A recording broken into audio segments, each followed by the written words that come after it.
Welcome, everyone, to a somber and sad edition of After Party.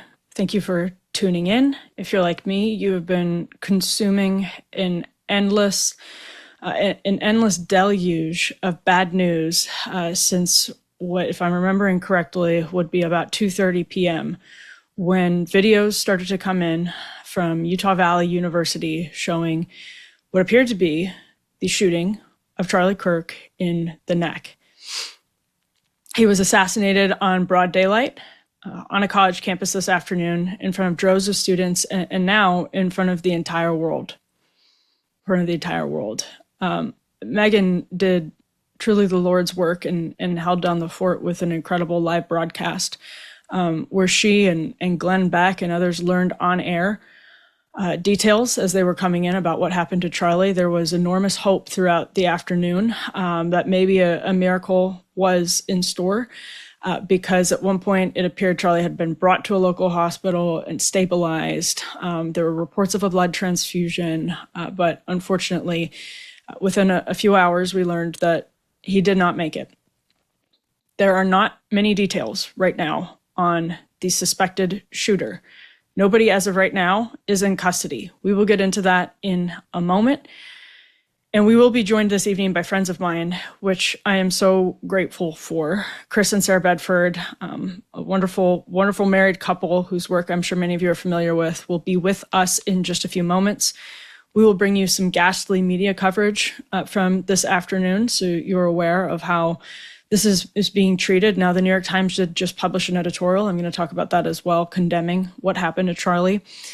And then we'll get into some deep discussion about history, where we've been and where we might be going. But first, let's just start with the news. In the last hour, President Trump published a roughly 4-minute video from the Oval Office addressing the nation about what happened to Charlie Kirk this afternoon. Let's go ahead and roll the video.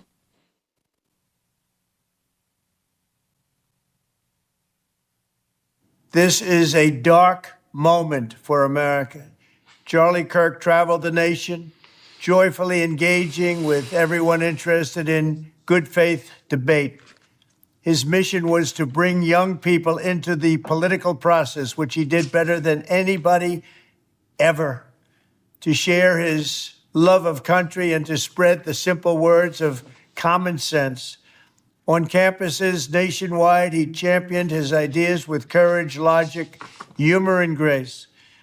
It's a long past time for all Americans and the media to confront the fact that violence and murder are the tragic consequence of demonizing those with whom you disagree day after day, year after year, in the most hateful and despicable way possible.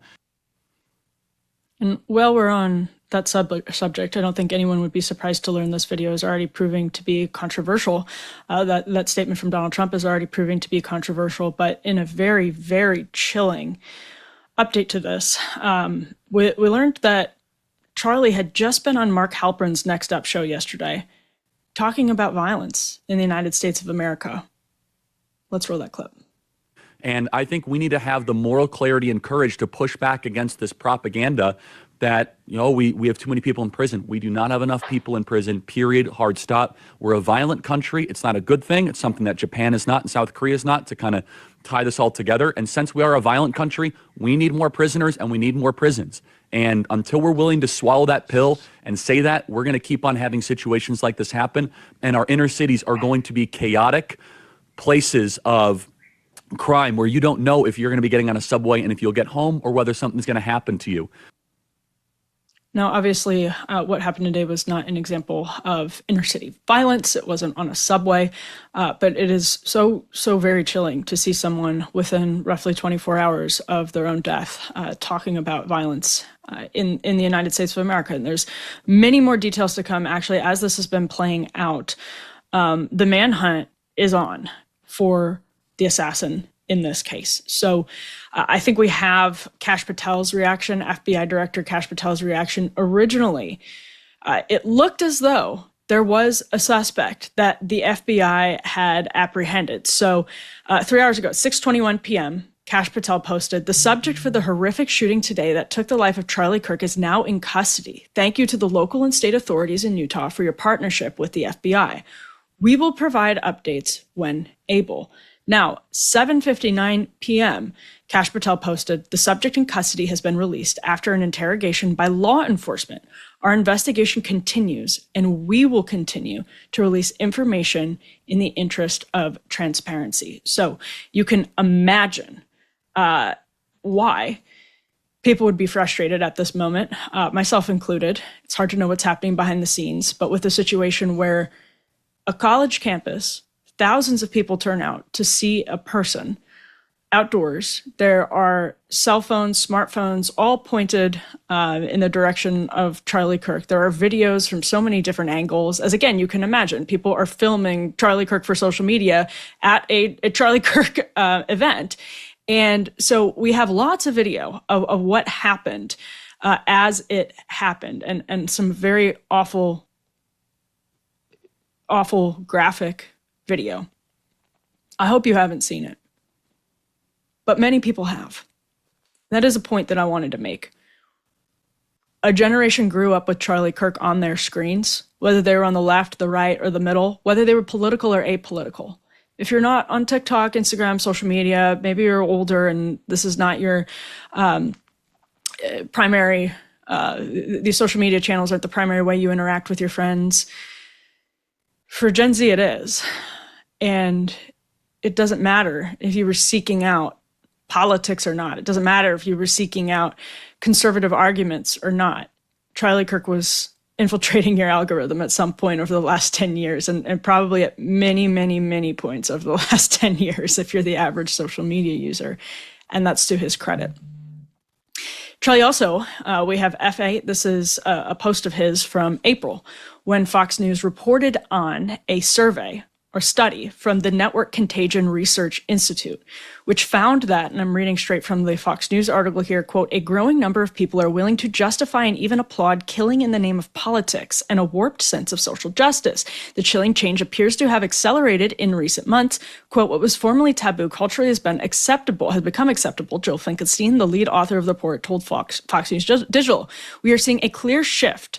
Glorification, increased attempts at changing norms, all converging into what we define as, quote, assassination culture. The NCRI study traces the cultural shift back to the assassination of United Healthcare CEO Brian Thompson by Luigi Mangione in December 2024.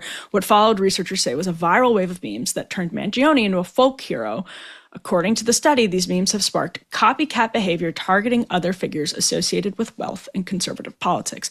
Kirk himself posted about that study in April. You can see that up on your screen if you're watching this now. He posted the graphs. Now, a point that was made by the author of that survey is we often see this culture of violence, assassination culture, as the author calls it, crop up when people feel out of control. It can be traced back to a feeling of lacking of control. And one of the reasons people were irked by, people on the left mostly, were irked by Trump's statement tonight about radical violence from what he describes as the radical left, is that, they say, well, what about what just happened in Minnesota? What about what just happened in Minneapolis, which we still don't really fully understand. And to that, I actually share those frustrations and echo what Joel Finkelstein said in this Fox News Digital article about people feeling out of control. There's something very destabilizing about having this illusion of control through smartphones, which force you to make a million different decisions every single second. And in ways that could potentially broadcast or publish the entire world on social media. The most consequential moment of your life could be in your pocket at any given time. Sadly, I hope that wasn't the case for Charlie's wife today, but I think it probably was. And Charlie's mom, Charlie's family, Charlie's friends, who looked at their phone, and an average day was disrupted with news, maybe even with video of someone close to them being shot and killed in broad daylight. We're in a very destabilizing time. We've been through very destabilizing times before. We're going to talk in a bit about the 1960s. Robert F. Kennedy Jr. has already seemingly alluded to his own family's tragic history on the other end of assassin's bullets. And I'm paraphrasing him, but he said something to the extent of another truth teller has been silenced by an assassin. We've been through these periods before. We've been through technological destabilization, but none of the periods have been exactly like this one. And we're going to get into some of the reasons why in a moment. But, you know, I just do want to say, you know, Charlie and I came up together in the conservative movement. We did not often see eye to eye, and maybe someday there will be a time for all of that backstory. But we came up together. We were the same age. And my first job out of college was working at a conservative group with students on college campuses. And actually, some of the insight I have into today's media comes from that experience, which was, you know, helping kids organize these events on their college campuses with Ben Shapiro, who at the time was very much in demand. And Ben, as he was reflecting live on what happened to Charlie today in a conversation with Michael Knowles, talked about how his security told him to wear a bulletproof vest when he spoke at Berkeley in recent years, and he thought that was overkill. But I'm telling you, if you've ever been behind the scenes of putting together some of these events, you know it's really not overkill, especially when there are outdoor elements, as there were today. There were reports that there was some security up by Charlie. We're going to find out more about this. One of the most disappointing things, as we've just mentioned, is how little we know at this hour, given how many people watched this happen and in such close proximity on a college campus in broad daylight. But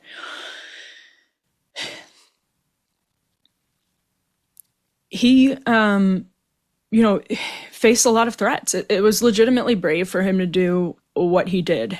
And I saw him mature, like many of you did, if you've been following his career. Hopefully I've matured as well. But I think with him, it was fascinating to watch him mature into a man of God and into a father and into a husband and somebody who integrated his faith into his worldview and his politics so proudly. That seemed to me happened after he met his wife. I think they got married in 2021. And it seems to me he matured, and you can see a picture of them up on your screen. There's a beautiful couple with 2 kids, I believe. He matured. It was like rocket fuel after that, and just came to be so open about his faith, about the sort of truths that Christians believe in and that Christians apply to their lives and to public policy. And, you know, I saw him this is the word that came to mind today. I saw him became wise. And I respected that enormously, even when we disagreed, as, by the way, we just did a couple of weeks ago over Taylor Swift. I saw him become wise. And I think he's as close to monoculture as Gen Z knows. Hasan Piker, who was set to debate him. If you don't know who Hasan Piker is, he's a leftist Twitch streamer. And he was about to debate Charlie Kirk in September at Dartmouth. He was streaming on Twitch live while the news broke. Let's play his reaction. There is a closer footage of Charlie Kirk getting shot in the neck here as well, where you can oh, he's dead. Oh my God, he's definitely dead. Oh my God, I can't believe I just saw that. Oh my God. Oh my God. That was fucking devastating. Holy shit. I don't know what to say. Oh my Lord. Oh, Jesus Christ. Holy fuck. America is so absolutely fucked. Oh.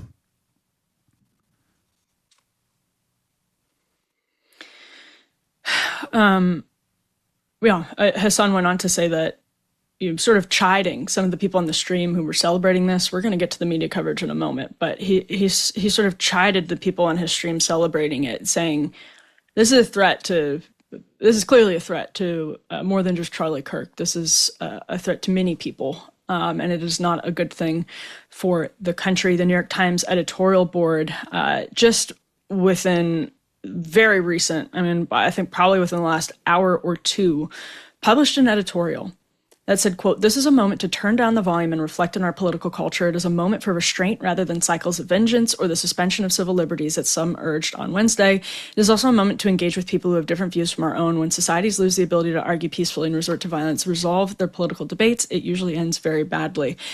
And I have seen some reflections on Charlie's life to that point, and I think they are accurate. I'm going to read a post from a woman named Rachel. I don't quite know how to pronounce her last name, Bitkofer.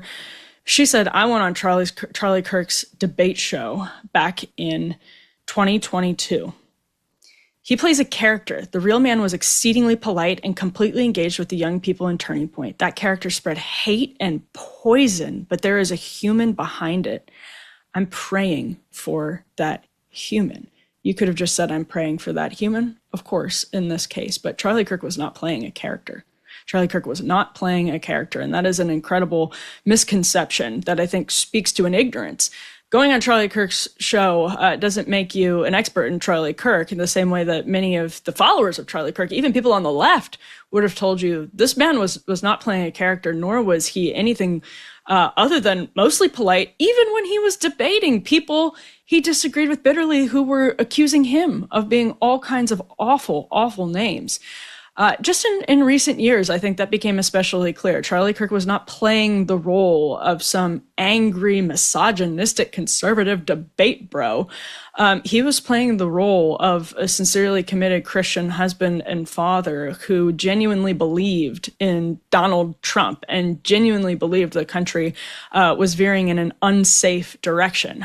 Kyle Kalinske also pointed out a thread from someone named Robert Downen, who posted, "I'm not in any way speculating, but I'm actually shocked how few people know that Charlie Kirk has for years been among the most reviled people on the planet by white supremacists, many of whom were radicalized by sustained campaigns painting him as an anti-white fraud." Kyle posted, "It's astonishing to me how many supposedly political people seemingly don't know about this." And that's true. You can go back to the beginning of Charlie Kirk's ascent in conservative world, and he was pretty vocal. He's always pretty vocal to the point where he attracted bitter critics, animated critics, who called him anti-white and all kinds of weird names and relentlessly hounded him.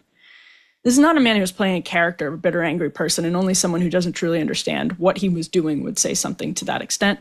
And finally, before we get to our guests,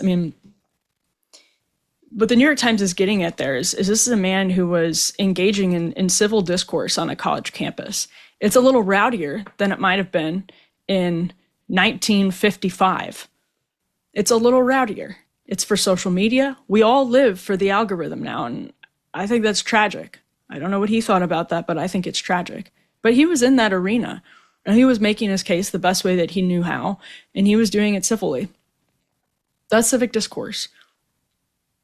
And now people who grew up consuming his content, watching him grow and evolve into this larger-than-life person, just watched the life drain out of him, literally watched the life drain out of him as he was attempting to do that. People may be underestimating or just not fully appreciating what a radicalizing effect this will have on Gen Z, because they thought that they knew him. And I think Hasan Piker's reaction speaks to that. In Hasan's case, he was actually going to debate him, but he was larger than life. And people really, really had that type of relationship with him, and not in a creepy parasocial way for the most part. Of course, there's some people who end up in that position, but in a way that was challenging all of us, would challenge him, would challenge them. And it's the kind of discourse that makes us better. So before I bring Chris and Sarah in, I want to talk here actually about preborn, as we often do, and as Charlie did. I looked this up before the show. Charlie spoke for preborn. So this ad This is a special one. It's always a special one when I talk about preborn, and I imagine the same was true of Charlie. Over the years, I have been clear about this. I'm not just pro-birth, I'm pro-life, and being pro-life means standing with mothers not only before their baby is born, but long after. That is exactly why I partner with Preborn. Preborn doesn't just save babies, they make motherhood abundantly possible. They provide free ultrasounds and share the truth of the gospel with women in crisis, and then they stay, with real practical help, including financial support for up to 2 years after the baby is born. This is what true Christ-centered compassion looks like, not just for the baby, but for the mother too. And here's where you can make a difference. Just $28 provides a free life-saving ultrasound, one chance for a mother to see her baby. And when she does, she's twice as likely to choose life. Preborn is trying to save 70,000 babies this year, so don't just say you're pro-life, live it. Help save babies and support mothers today. Go to preborn.com/Emily or call 855-601-2229. That's preborn.com/Emily. I said it earlier, but I'm especially grateful to be joined tonight by friends. They were scheduled to be on the show tonight for a long time, and it turned out to be an opportune moment because I'm just grateful that we can sort of share this grief and mourn with one another. Chris Bedford is the senior politics editor for Blaze News. He's the author of the Beltway Brief, which you should absolutely sign up for. Sarah Bedford, one of the best journalists I know. She's the investigations editor for the Washington Examiner. Guys, I wish you were here under better circumstances, but thank you for joining. And if I could just get your quick reactions off the top, tell me how you're adjusting to this new world. It's hard. This is sad. This is a sad day. It's hard. Driving back from after we had a back to school night today for our 9-year-old. I was driving back to see my 10-month-old daughter, and thinking that Charlie's widow has to have that conversation with like a toddler, and thinking about Sarah and I were talking about this earlier, that even though it's always shocking when you see it happen. It happens once a generation. It's not completely unexpected that people try to kill presidents. I remember exactly, all of us remember exactly where we were when we heard that Donald Trump had been shot. And it was a shocking moment. But people also understand you step into the line of fire when you do that. What makes this so different, it's not just that we all knew him and loved him, liked him, friends with him, acquaintances, pals, sparring partners, whatever. It's that it was so unexpected. What's his wife going to tell the kids that dad went to college and never came back? It's devastating, and people are afraid. I mean, the difference. I mean, what is the bar? That he's a public figure. He largely has Republican ideals and Christian ideals. He's not radical. Could have been anyone, except for the assassin knew Charlie's name because of what he's done. And, I was watching here, and the way you've been reacting, and the way my co-host and I are reacting, and the way my wife has reacted so far tonight. Watching everyone on Fox, the way that they've reacted, everyone has tears in their eyes because they all knew him. And they all knew that this was a good man, a kind man, and a sweet man, a humble man, which is like one of the things that shocked me when I first met him. We were hunting, and I assumed that he would be very different because of how famous he was and how successful he was and how young he was. A lot of people get that famous that young. I think that actually humbled him, Chris. I don't know if you saw that, but I actually think he was humbled enormously by fame and success. It was incredible how gracious and kind and soft-spoken he was, and how much he listened to people around him, and how much he cared about people around him. It was just. I did not expect to enjoy his company as much as I very quickly did, and enjoy his person. And my wife met him in college, and she had some really interesting thoughts on this too. Sarah, I was going to say you and I are the same age as Charlie. Charlie didn't go to college, but you and I graduated from college around the same time. We went to colleges. Went to college around the same time. You're a mom. You're a wife. Give us what your reaction is. I think I'm not alone in being surprised the degree to which I felt personally, emotionally affected. An emotional reaction as if this was someone very close to me, even though we weren't close IRL. I mean, we've encountered each other around But you posted this, Emily, and I think it summed it up perfectly, is that there are so many people who felt that they knew him because he spent so much of his professional life speaking publicly about everything that was important to him. I mean, he was very open about his values and beliefs, and that created a sort of sense of closeness with someone that even if you didn't know him personally, he was a very, very familiar figure, and the loss feels personal in a way that another politician or someone being assassinated wouldn't affect people that deeply. And I think because there's this sense that he is, in a lot of ways, one of us. He's our same age. He's our ideological peer. We all have run in the same professional circles. That if that can happen to Charlie Kirk, who, as Chris said, was not a radical in any way, it can happen to any one of us. And that is a really unsettling feeling that not really any other tragedy, I think, could replicate.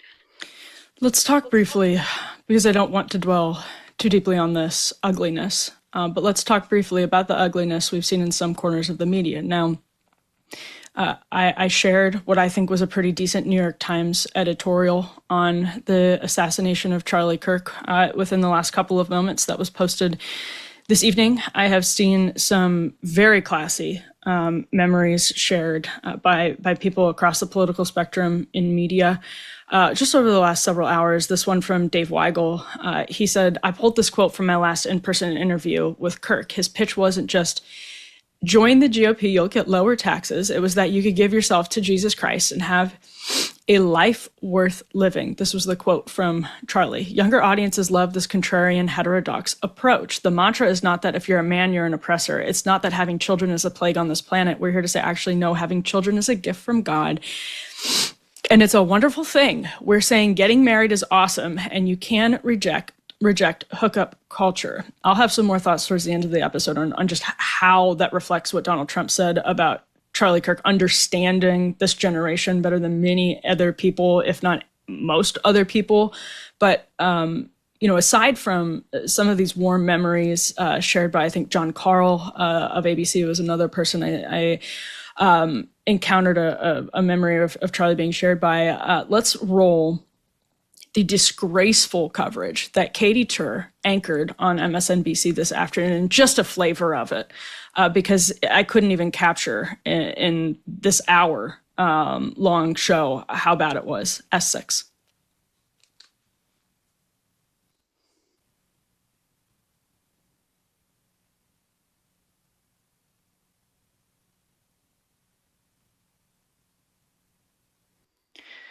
Looks like we might be having some issues with this video, but let me recap it. Mediaite wrote an editorial actually already on how horrible the coverage was. So, and MSNBC failed the moment. That was the headline. Quote, "Within seconds of reporting Kirk had been shot, anchor Katie Tur speculated aloud about whether President Donald Trump might, quote, use the Charlie Kirk shooting as a justification for something bad. Her guest, MSNBC contributor Matthew Dowd, suggested Kirk's own rhetoric bore responsibility. Quote, hateful thoughts lead to hateful actions is something he shared immediately." Continuing from this Mediaite article, quote, "MSNBC politics reporter Alan Smith wondered if conservatives might now do something similar to the, quote, take over Washington as it did in response to a Doge staffer getting mugged. All of this as viewers were just learning that Kirk had been assassinated. I will add there was speculation at one point, wildly, that we don't know what's happening, so maybe it was one of Kirk's own supporters." Chris, you first. What did you make of this? Well, Matthew Dowd just got fired. Here's some good news for today. And MSNBC, we should say, responded. We have the statement we can put up on the screen saying that what he said was wrong. But Katie Tur's entire breaking news coverage was disgraceful. I mean, it's more than enough to bench her. MSNBC's president said during our breaking news coverage of the shooting of Charlie Kirk, Matthew Dowd made comments that were inappropriate, insensitive, and unacceptable. We apologize for his statements, as has he. There's no place for violence in America, political or otherwise. Continue, Chris. I mean, listen, you'll hear this kind of talk right now on the fringes of the American right in places that have been pushed outside of what is acceptable. But you hear it in the mainstream of the American left every day. Every single day we hear this. It's not shocking. People like Katie Tur think that all they could think about is themselves. That I mean, it's hard to. One thing I thought when President Trump said, "Let's not demonize each other," is that Jezebel was calling in witch curses on Charlie Kirk 2 days ago and haven't deleted the tweet. They said, F3, we we got can these put that up on witches the on the screen. internet. Editor's note, the story was published on September 8th. Jezebel condemns the shooting of Charlie Kirk in the strongest possible terms. We do not endorse, encourage, or excuse political violence of any kind. And because it's the year 2025, I actually probably have to explain to the audience what Jezebel is. A sad feminist blog that its heyday was 15 years ago. But yes, they were seeking out... witches curses. The headline was, we paid some Etsy witches to curse Charlie Kirk, September 8th. Cool. I mean, it's just not surprising. This is begin. It's well beyond out of control. It's like so far beyond out of control. I mean, the memory holds trying to shoot the president twice and one time hitting him. Mm. They people talk about how he may have framed that, how it may have been a hoax. Right. Publicly, there's no repercussions. I mean, restaurant owners that I passed by their place on the way to bring my kid to school are talking about play stupid games, win stupid prizes. What was the game? Open debate? We have that as well. Charlie Kirk is one of the nice guys on the American right. He's like one of the sweet ones. Think mean thoughts. There are mean thoughts out there. So what did he do? He went, what was the stupid game he played? Right. Going to debate openly, college kids as a more conservative respectful way than I could. As a Christian conservative, right? Yeah, as a Christian conservative, and Sarah had a lot more intelligent, put together thoughts on this. Sorry to put you on the spot there. No, I don't know about that. Sarah, I was going to put you on the spot anyway, even if your husband didn't, because I wanted to ask you. I wanted to ask you about F2. This is the New Republic's headline. I don't know if you guys had a chance to see this New Republic headline. Quote: MAGA troll Charlie Kirk shot during speaking event at a university. What do you make of it, Sarah? I can only imagine the reaction if some sort of right-wing blog were to attack the target of right-wing violence in the heat of the moment. But today in the media coverage, now I was flipping back and forth between all three of the cable news networks as we were waiting more information about what happened. And it really struck me how immediately the media tried to both sides this. Yes. It's not an issue that is easily both sides. I think if you're going to have an honest conversation about where we're seeing extremism and violence, it's concentrated really on one side of the political aisle right now. It is on the left, and Chris was sort of getting at this, but on the right, I think a lot of the violent extremist language is really confined to the fringes, and figures on the conservative right are often held accountable for things that are said on the fringes, even when they have no connection to it. But on the left, you see some of this encouragement of radicalism in the mainstream of the party. And when you're having, a border patrol agent in Vermont was killed this year, you had Antifa militants shooting up an ICE center in Texas. Two Jewish people blocks from where I am right now who were shot. Right. 2 Israeli embassy workers killed. I mean, you were seeing this tide of violence, and we don't know who killed Charlie Kirk, but he was very clearly targeted for his political beliefs. And so an honest conversation about the problem that we're actually facing right now would not try to immediately sort of smooth over the edges of the conversation and make it a both sides problem if you can't fight an evil that you can't name. And the media was very quickly trying to turn this into a totally different conversation. We can name the evil here because this question of both sidesing it is very relevant. F4, let's put this up on the screen. I gave a shout out to the New York Times editorial, which does both sides. That I'm grading on a curve, just to be clear. I should have made that clear earlier, but this is from their obituary of Charlie Kirk. Mr. Kirk was so vocal in his willingness to spread unsupported claims and outright lies. By the way, I had to verify this quote was real before we used it on the show. I couldn't believe it. He said that the drug hydroxychloroquine was 100% effective in treating the virus, which it is not. That Twitter temporarily barred him in early March 2020, but the move only added to his notoriety and seemed to support his claim that he was being muzzled by a liberal elite. Seemed to support his claim? It fully supported his claim that he was being muzzled by a liberal elite. What the hell are you talking about in an obituary to invoke a tweet about hydroxychloroquine? Are you kidding me? If they did that to someone on the left, go ahead, Sarah. I was just going to say, keep in mind that right now, the immediate aftermath is the most respectful they'll ever be. It is only going to get worse in the days that follow after the shock wears off. I mean, this is the best treatment from the media that he's going to get, is these hours after his death. And Chris, on this question of both sidesing it, it's frustrating because, like I was just saying in the New York Times editorial, there is some both sidesing, but I graded it on a curve as relatively decent because I was glad to see the New York Times not acting like Jezebel, which, you know, a few years ago seemed like a real possibility. And on that note, though, this is, you know, that's what's tough. It's like there is something to this idea that we are declining, spiraling into nihilism. That, you know, there are people actually on the right, as I mentioned earlier in the show, who detested Charlie Kirk for like fully racist reasons, who thought that he was anti-white, whatever the hell that means. He did face a lot of anger and vitriol from people who claim to be part of the right. There are a lot of people who are untethered from any moral foundation right now and swimming in this muck of moral relativism. And I actually don't think that's what's frustrating about this. It is not an appropriate time to both sides things. It does reflect double standards. But at the same time, nobody is immune to falling into these traps. Am I wrong? I think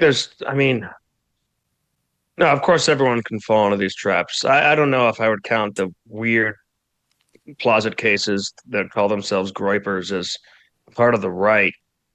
They're an interesting, aren't they like pushing Gavin Newsom for president right now because he's got a handsome white family or something? I don't know how tethered these guys are to anything other than the internet and probably pornography subscriptions. But I stopped both siderisms a long time. I mean, I think the thing that snapped me away untethered me from both siderism was President Barack Obama in the middle of ISIS literally crucifying Christian priests and running over churches and faithful, going to the prayer breakfast and saying that we should get off our high horse, Christians, over something about gay rights or something. And it made me realize for the first time something that the left had long professed in America, which is complete and total hatred and contempt for me and everyone I believe.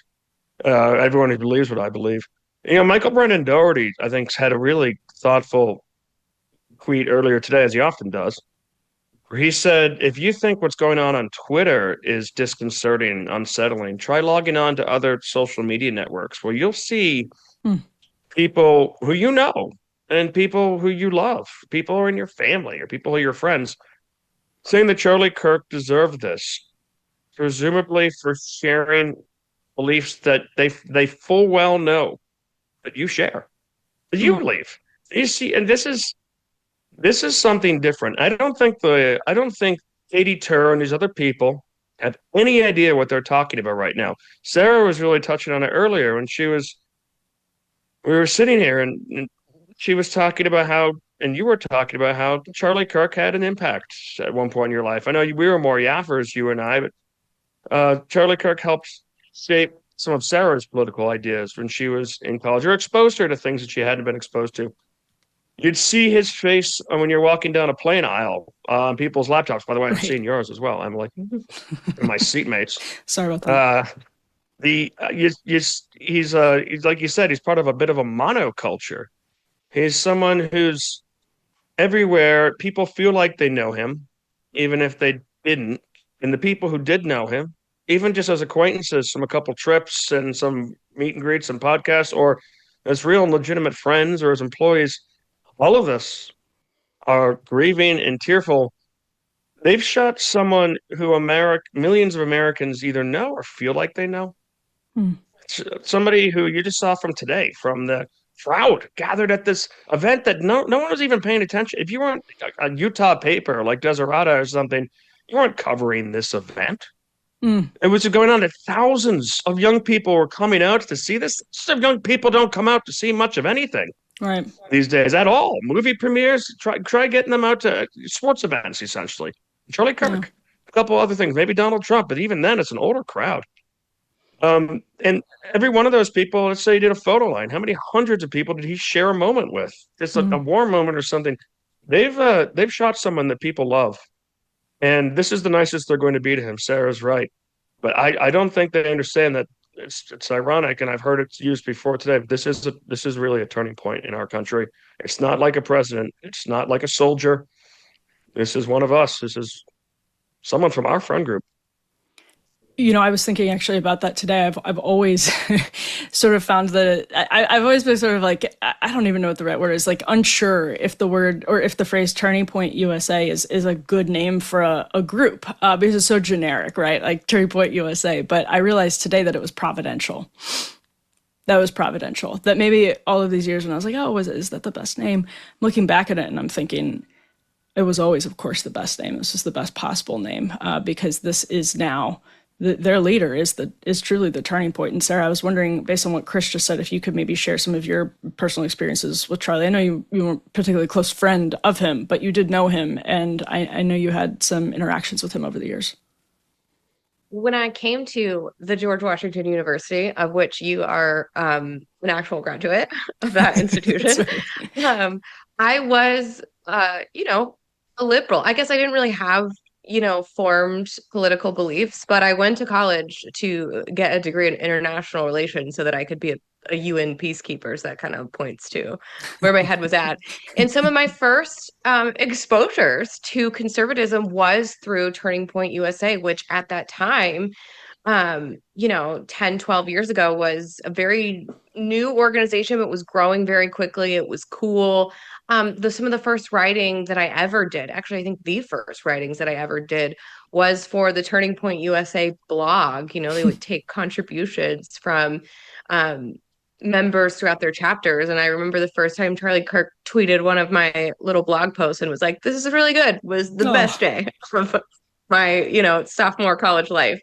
And I imagine there are probably millions of people who have similar stories of their current worldviews and value systems being shaped by Charlie Kirk because his intervention was at such a formative time for these young people. And that was sort of a new thing, right? That he pioneered, is that to get to them young as they are really out on their own for the first time and starting to form what will become eventually their worldview and their value system. And, let's get to them then through persuasion. It's not something that people on the right were doing. And he's an irreplaceable force in that way. And do you know what else to add on to what Sarah said is not only did he persuade people, but he was super open to persuasion. I mean, yes. I was fortunate and really... He changed a lot. Yeah. I mean, I was fortunate and kind of tickled where he told me some things that I'd said over the past that had an impact on him. But we saw him change on stage. Mm-hmm. When he fought Tucker Carlson about the government's rightful role in protecting its citizenry at his own event, and Tucker went at him, and they argued back and forth, and Tucker did his laugh. And then Charlie came up to him later, and you saw an evolution right in real time. And you're pointing out, and I'm not sure when it was, maybe it was when he met his wife, that he started to talk more and more about God. He went from a libertarian, socially liberal, fiscally conservative internet guy with the Tea Party background to a voice of MAGA and someone who was, and he wasn't out there just raising his fist and yelling at people. He was out there having heartfelt conversations. My friend of mine had him over to his church maybe a year ago, and he was talking out and he got heckled, and he responded. But he said afterwards, my friend told him, he was really concerned. He said, was I too harsh to that woman in response? He was not. Oh. But that was something he was in his head. Was I rude to that person in my response? That was the kind of person he was. And someone who was open to change, not just some soapbox ideologue. And that's why I agree with you earlier in the show, in your monologue, when you said he wasn't playing a character. No. We were watching an authentic person. Now, he was good at what he did. He was incredibly intelligent. He literally started his Turning Point organization with money from our mutual friend who introduced us. Now, the recently passed Foster freeze with an elevator pitch, faced him into an elevator and made the pitch for his idea and got Foster thinking. But he was very good on his feet, and he knew how the right things to say. But he was someone who was open to change. That's humility. I think that's right. And I think the humility hit him, unlike many people, sort of the inverse of many people. It hit him with fame and with success. He was enormously humbled by that. And I wanted to share this post from our mutual friend, Nathan Brand, who said, the first time I met Charlie Kirk about 12 years ago, I was a dumb college kid at CPAC that replied to a friend's tweet of a picture of her and Charlie. She was excited to meet him. I replied and tagged Charlie saying, quote, that guy seems like a schmuck. Charlie was the bigger guy. Rather than reply, he sought me out in person at CPAC. He came up to me with a smile and asked, are you Nathan? He proceeded to introduce himself and said he wanted me to know who he was as a person. And Nathan ended that post by saying, oh, how I felt like a schmuck. Chris, I was thinking this often sticks in my head. I was thinking about a conversation that often sticks in my head earlier today. Because we talked to your friend Lee Edwards back in June of 2020 as the nation was roiling. And we were very interested to talk to Lee because this is a man who had been Barry Goldwater's communications director. He had been at the March on Washington. He had been involved in a lot of the political activism of the 1960s, of course, on the right with Young Americans for Freedom. And Lee, who's also recently deceased, when we asked, how does this compare with 1968? He told us it's much worse. And I don't know if you remember that conversation, but that one really rattled me, Chris. And I've been reflecting on it a lot. Yeah, he's right. I do remember that conversation. It's hard to forget conversations with Lee or Foster and now with Charlie. But he was right. The radicals were outside the tent in the 60s. Radicals were in the streets and they're on campuses, but the campus presidents had no toleration for it. The university leaders had no toleration for it. The police had no toleration for it. The Democrats and Republican mayors and presidents and senators had no toleration for it. Absolutely not, they said. The systems and the communities and the strictures of society, the commanding heights, stood against violent radicalism, which was everywhere. I mean, most of my original understanding of the 60s came from completely propaganda VH1 documentaries about the Summer of Love. I had no idea until I joined Young Americans for Freedom how incredibly violent they were. The student radicals, how Yaffers were shot and killed by radical snipers when they were trying to help firemen put out fires when laboratories and other school buildings were exploded with bombs. I had no idea that this was kind of going on, but the center held in the 1960s, even though it tore apart, even though the Vietnam War really tore things apart. Civil rights really put it in the early 60s, some damage on people and our psyche and as a country. But those radicals grew up and now they're in charge. They're in charge of the Democratic Party. You see Nancy Pelosi cheer in 2020. We were talking about when the radicals tore down the Christopher Columbus statue in Baltimore that her brother and father had erected. You saw them. The statues torn down at the time. I was re-listening to that podcast on your recommendation today on the way to back to school night. And what haunted me is how we were talking about how it's just in your face, smashing of symbols, threatening of people, screaming at cops. Soon it might turn to violence. And here we are. Sarah, let's close with this question to you on a sort of journalistic note about how you expect this to affect the president and the first family. I don't know if you saw Donald Trump's message to the nation tonight, but my takeaway from that is he seemed furious in a way that we don't often get. I mean, it was restrained, obviously. He was reading off of a script, but I don't know if you shared that interpretation of his message. But if you have any thoughts on what he said tonight and how J.D. Vance, for example, who is somebody who's very, very close with Charlie Kirk. Charlie Kirk reportedly convinced Donald Trump to put J.D. Vance on the ticket. Donald Trump Jr., the friendship between Donald Trump Jr. and Charlie Kirk is what first really catapulted Charlie Kirk into Trump's orbit and really to ultra success. I mean, there are a lot of at the time, a lot of random millennials like us haunting the halls of the conservative movement. But when Charlie became close with Donald Trump Jr., that catapulted him to new heights. So how do you think this is going to affect the leadership of the country? It's hugely significant. I mean, if you read Donald Trump Jr.'s response on X, it was very emotional. He described Charlie repeatedly as like a little brother to him. I mean, Charlie Kirk was very close personally to the Trumps in a way that not a lot of activists or figures in the movement were. Um, and so I do think this could be really animating for Donald Trump. This is probably also giving his family PTSD from what they just went through a year ago when they were a light breeze away from this being Donald Trump murdered on live television in front of millions of people.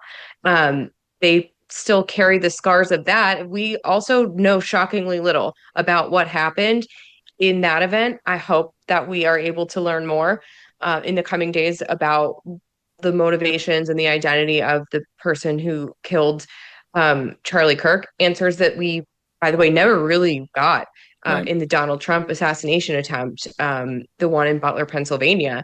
And but we know that Donald Trump was already focusing on the idea of a left that had become tolerant to crime, disorder, and extremism and all of that. I can only imagine that this would crystallize the president's resolve to do something really, maybe even drastic about it. Bounce. We'll Conservatives see. pounce. Conservatives pounce. Yeah, right. That I'm sure we'll see more examples of that from the media in the hours and days to come as his. Well, I hope we see some examples of that from the right. I don't want to take this sitting down like we did when they opened fire on a softball game on the Republican delegation, or like apparently we kind of did when he tried to kill our president. I'm not going to take it sitting down. Bounce.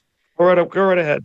And some of the early, I imagine what you're alluding to, Chris, some of the early calls have been to not investigate, but to actually take the reins of funding that goes to certain left-wing groups responsible for flirting with violence in ways that are unprecedented. Yeah, we have lieutenant governors showing up in T-shirts with machine guns on them, With automatic weapons on them. You have people making apologies for this sort of stuff. Take a look at it. I'm sick of this. I'm absolutely sick of it. It's a turning point. Providential name. Christopher Bedford of The Blaze, subscribe to the Beltway Brief to be one of the best informed people in Washington. I highly recommend it. Sarah Bedford of the Washington Examiner, as I said earlier, one of the best journalists that I know. I love you guys, and I just so appreciate you being here tonight. Thanks for having us. See you guys. All right, I'm going to have some more thoughts in just one moment. First, are you looking to support made in the USA manufacturing this year? Whether it's home decor, clothing, or furniture, it's become extremely difficult to find high-quality products that aren't made overseas. A recent Forbes report revealed that annual earnings for small businesses across the U.S. have dropped by over 75% since 2023. Small businesses in this country are struggling to stay afloat, and with the likes of Amazon and Target dominating the market, it is no wonder. That's where A Warehouse comes in, your one-stop shop for artisanal home goods made exclusively by small businesses. With hundreds of products to choose from, they're deeply committed to supporting American manufacturers. They're easy to navigate online marketplace, lets you browse a wide range of independent makers, and you can feel good knowing that your purchase supports real people in small family-run businesses. A Warehouse believes that true luxury isn't about fancy labels or big brand names. It's about the dedication, creativity, and care that goes into every product. Help A Warehouse hit their goal of supporting over 100 small businesses this year. Head to awarehouseshop.com and use code PARTY for 15% off your first order. That's awarehouseshop.com, code PARTY. All right, to close it out tonight, I actually want to go back to the Jezebel story Chris mentioned earlier. We can throw this element back up on the screen because as our discussion throughout the evening has focused on Charlie's evolution, which, I don't know that he ever really talked about so much as it was obvious in everything he said. We all saw it sort of happening in real time. But Jezebel on September 8th said, "We paid some Etsy witches to curse Charlie Kirk." And now they have an editor's note attached to the story that said, The story was published on September 8th. Jezebel condemns the shooting of Charlie Kirk in the strongest possible terms. We do not endorse, encourage, or excuse political violence of any kind. But you know what's fascinating to me about that post is they say we do not, quote, encourage political violence of any kind. Fascinating, because they published a story on the internet that said we paid some Etsy witches to curse Charlie Kirk. That can mean one of two things. It's a joke or it's real. And if you are actually paying witches to curse Charlie Kirk, you are engaged in something that is very real. And it's something we've talked about on the show in the context of the quote, re-enchantment discourse. Charlie talked about this, by the way. The supernatural, the spiritual world is real. Christians should be honest about how real it is, because if we are not honest about how real it is, people end up thinking that it's just a funny joke to say, we paid some people who believe they are witches and engaged in witchcraft to put a curse on a young husband, father, and son. Don't mess with that stuff, because it's real. I have no idea what happened in this case. I'm eager to learn more details. But this stuff is real. And it's really poignant to think about how, I mentioned this earlier in the show. My first job out of college was helping organize some of the campus lectures, especially from guys like Ben Shapiro at the time, who were starting to go mega viral on platforms like X and platforms like YouTube. And what was abundantly clear to me as somebody at the time who was 22, Charlie and I were both born in 1993, both born pre-internet, pre-Wi-Fi, I should say, like on your smartphone, pre-smartphone, pre-Wi-Fi, pre-social media, and pre-9/11. And at the time, if you were in the conservative world, the conservative movement, you'll all remember the, quote, libertarian moment is all everybody was talking about at CPAC. And there was this consensus in the Republican Party that actually the Tea Party had nudged Republicans too far into the culture war, and people needed to pull back. The 2012 Republican autopsy focused on making exactly that argument. And what younger people like us brought into the movement, and literally nobody more than Charlie Kirk over, I would say, the last 5 years, is that actually the center was not holding. We did not feel the center was holding. This is a generation of people, 9/11, Great Recession, and then especially after the rise of Donald Trump, it became clear the center was not holding, and that we had been destabilized in ways that nobody had anticipated. And this whole idea of just returning, that we could just return to 1985 when technology was still moving quickly, but perhaps not so quickly that it was accelerating psychological destabilization, pushing people into desperate positions, and I think potentially pushing us all of us into a new era of political violence. That wasn't clear to older people in the conservative movement. And I think one of the reasons that Ben and then Charlie came to be so successful in this debate format is, these are the two words. When I still talk to students, I mention these two words, and just to gauge the emotional response that they have when I say them. Moral clarity. The sense of moral clarity was enormously seductive and powerful. First, I really saw it up close and personal from Ben, but then Charlie, who spoke in this cadence of utter confidence and conviction in what he said, brought an enormous moral clarity to the table. And first, some of the most high-profile examples were about taxation or Obamacare, I imagine, maybe the sort of policy debates of the day. But in recent years, he spoke with great conviction and with great moral clarity about faith, about Jesus Christ, about freedom, what it means, what it is, what it isn't. And I know that that's why he was successful, because he was willing to make those arguments with utmost confidence. You knew when he was talking that he believed what he was saying. It was coming from a very, very real place. And like I said earlier, for all of the times that I was, found myself at odds with Charlie in private, that I came to respect so enormously. Because in some sense, I think he was reacting like I've reacted over the last decade to changes in the culture, changes in politics, changes thrust on all of us by these technologies and the trends that come downstream of those technologies, the havoc that they wreak on our connections, the havoc that moral relativism wreaks on our personal lives and relationships. That is very real. And he was willing to debate it with total conviction.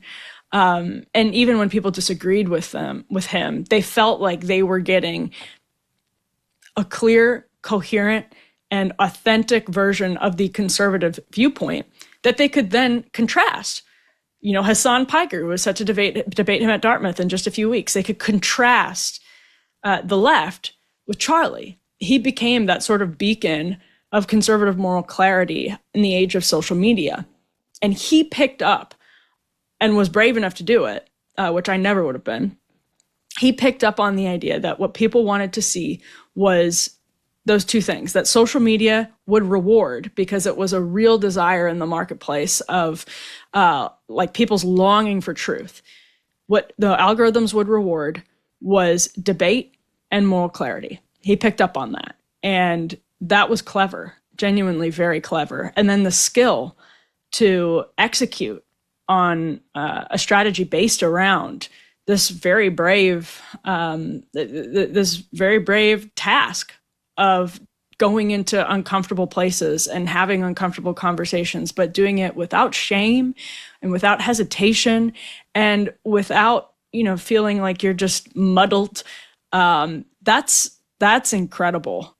That's incredible. And I cannot believe right now I'm sitting here talking about Charlie Kirk in the past tense. I truly can't. I mean, in retrospect, it seems so obvious that we were heading for darker times. I think, unfortunately, it seems like that's the truth right now as well. When I joined Megan earlier today, I have no idea how she kept it together. She knew Charlie very well during her broadcast and just was doing the Lord's work earlier today. It's starting to feel, we talked about how there's a new, I think, chapter opening up. And it's going to take more bravery on behalf of people who are particularly Christians. Generally, that means you're conservative, not always, but generally it means you're conservative.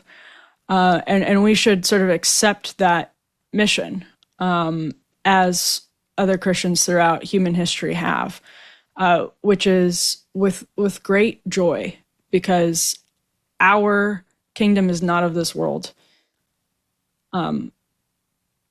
We can set our minds on things above. And we know, thanks to Paul in Romans 8:28, that all things happen for the good of those who are called according to his purpose. And we can put on the screen a eerie but comforting post that Charlie's wife made earlier today. Charlie's wife, Erica, put on X earlier today. 12:45 p.m. Psalm 46:1. God is our refuge and strength, a very present help in trouble. God is our refuge and strength, a very present help in trouble.